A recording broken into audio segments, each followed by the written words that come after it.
You need to build an email funnel because you need to start again.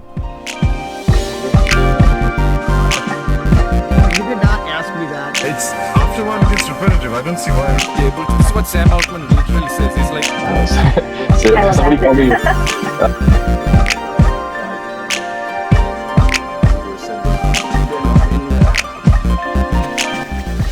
Let's go. You want to build an email list. That means you need a sort of email funnel, and in that funnel you need a lead magnet. That's something that you give to people in exchange for their email address. But because of the way LLMs have emerged in the market now and the way people are using them, information arbitrage is going. So that means you have to offer a lead magnet in a different way. And we're going to talk about how to do all of that going forward. The nature of lead magnets is going to change. The nature of collecting email addresses is going to change a little bit. We're going to talk about that in this video. This is the Drop It Copy YouTube channel. All that starts now. Okay, we're going to go over the user journey really quickly for people who don't know. The lead magnet connects to people's user journey. The email funnel that you build to collect email addresses is going to connect to the user journey. I'll explain. So people are just going about their lives doing whatever it is they do until they find a problem. They have a problem, right? Once they have a problem, they start saying, oh, you know, this bothers me. Is there a solution for this problem? They start searching for a solution. As they start searching for a solution, they discover all the available options to them. That's where they become brand aware of the different solutions, right? Once they're brand aware and they know that solutions exist, they start going into an attention and consideration stage. Who captures my attention and who should I consider out of all these brands? It's at this stage now that they're trying to pick one. If you are a provider of a solution, you want to be the one that's picked, right? So what you do is you offer them this thing called a lead magnet. Because if you do offer them a lead magnet at this point in their journey, they'll most likely buy from you, right? Why?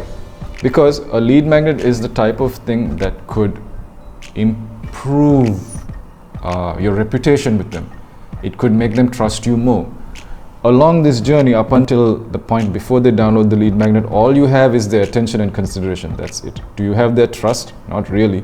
Maybe you've put out some testimonials. Cool. But what have you actually done for me right now? And can you actually handle my specific problem? That's what the lead magnet does. Lead magnets traditionally take the form of downloadables or free trials or webinars and PDFs and things like that. The idea is that a lead magnet is something that could help me, the user, the prospect, just improve my life a little bit, just a little bit, for free, right? If you, as the provider of a solution, can improve my life just a little bit, I'll be more willing to trust you with your offer, and I'd be more willing to buy from you. So all of this is about getting trust. So as you meet the user on their journey, the prospect on their journey, and you get them downloading a lead magnet, and they enter your funnel, now you can build trust with them, right? If they weren't convinced before, eventually you're going to get them, because now they're in your email funnel, right? You have their email address. You have a one-on-one relationship with them now, right? Here is where you can convince them to buy. So this lead magnet thing is the beginnings of the reduction of your cost of acquisition. Why? Because the moment you get people to download something, engage with you, and get in an email funnel, right? What you've done is you've taken the need to market to them through social media and SEO and everything else, and you've got them into a funnel where you know it's extremely cheap to send messages to them one-on-one with no algorithm in between you. And if you get them to buy from you now and then later and 3 and 4 more times, your overall cost of acquisition goes down while you keep making sales from them. It's a beautiful little scenario. That's why this thing exists. That's why people use it. That's why email is so lucrative and important, and everybody's after it, and everybody wants to build an email list, right? So lead magnets play that part. That's that pivot.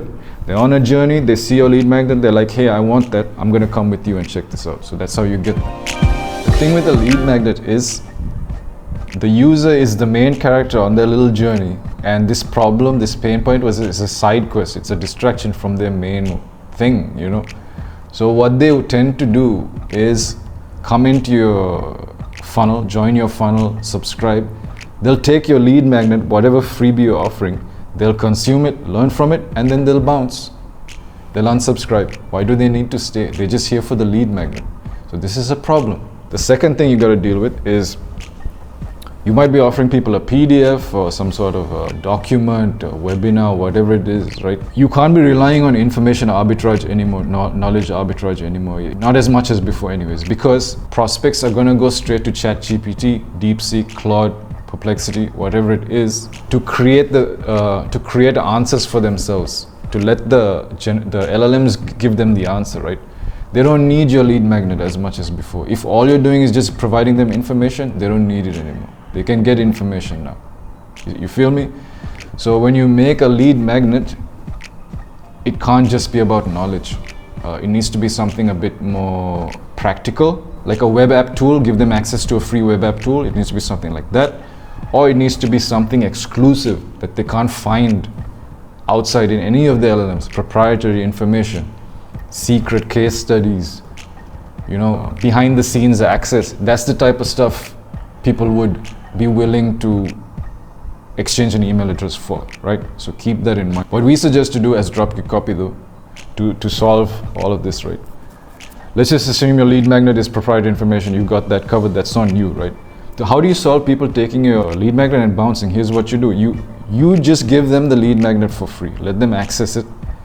Whatever it is, let them go to the web app. Whatever it is, let them enjoy the thing you've built for them for free. But somewhere in there, drive their attention to signing up for your email list. That's all you got to do. So what you'll find is a lot of people will use the freebie and then leave. But there will be a portion of people that stick around. They'll sign up. Hey, I don't mind joining this guy's email list. The beauty of this is you'll end up with a list that is pre-qualified. If you've listened to my other videos on deliverability, you'll know qualification matters a lot, because a qualified list of subscribers, the way that they engage with you, creates deliverability metrics that have cascading positive effects.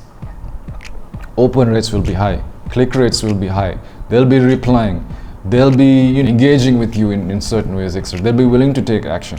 Those are the people you need. You don't want a subscriber list of people who just came for the lead magnet and forgot to unsubscribe, because they would have unsubscribed, but they're so main character about their journey. They forgot about you too. You know what I mean? Eventually your stuff's going to go to spam. You don't want a list like that, right? So what we suggest is give them the freebie. Don't even ask for the email list. Somewhere in the freebie, somewhere in that process, just say, hey, if you want to sign up, you can stick around. Here's the email list. Fill in the form, blah blah blah. Right?